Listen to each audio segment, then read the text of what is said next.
मैं 22 में रिटायर हुआ था। 2022 में जी। और ये 24 है और अब 2 सालों में कुछ नहीं मिला। कुछ नहीं मिला और जब भी जाते हैं यही कहते हैं जून 21 तक क्लियर हैं। हाँ। तो मैं उनको कहता हूँ खुदारा आप कोई माह में 10, 15, 20 लोगों को क्लियर करें ताकि हमारी बारी आए।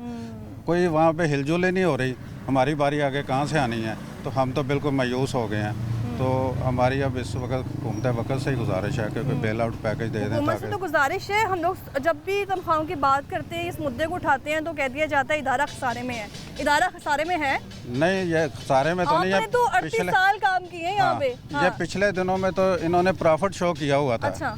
तो उसमें इन्होंने पता नहीं कितना प्रॉफिट 73 अरब का 65 अरब का प्रॉफिट शो किया था। वो कहाँ गया है हमें बताएं। तो अर्निंग शो की है इनके खुद अपने इनकी मुराद ख़त्म होने का नाम नहीं लेती। इनकी रिफ्रेशमेंट, गाड़ियों का पेट्रोल, ठंडे कमरे, हर चीज़ इनको हर सहूलत और म्यो गार्डन में वेल इनको अकोमोडेशन मैसर है। इनको गरीबों की क्या परवाह होगी।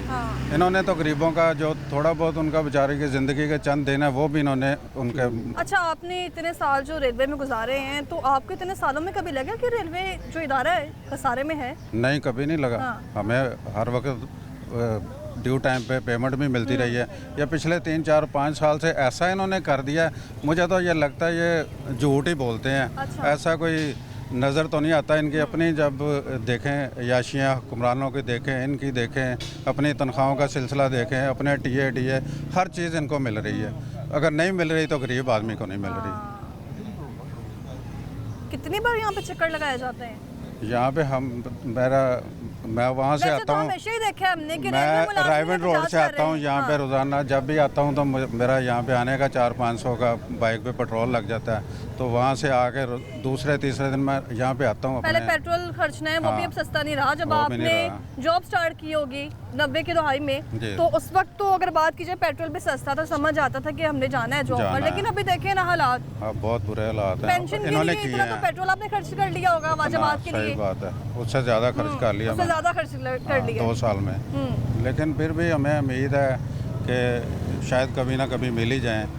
लेकिन अब थोड़े दिन पहले मैं मेंबर फाइनेंस से भी मिला था, वो भी बस यही मजबूरियाँ। आपकी यहाँ के जो ऑफिसर हैं, शाही अफसर जिनको कह सकते हैं, आप तो शाही अफसर ही कहेंगे, मुलाकात हुई है, उन्होंने कहा है, एतमाद मिली है, तामुन की है कि हाँ मिल जाएंगे वाजबात? नहीं, वो तो कोर्ट में बहुत से लोग गए हैं, वहाँ जाके साफ जवाब दे देते हैं हमारे पल्ले ही कुछ नहीं है। अच्छा।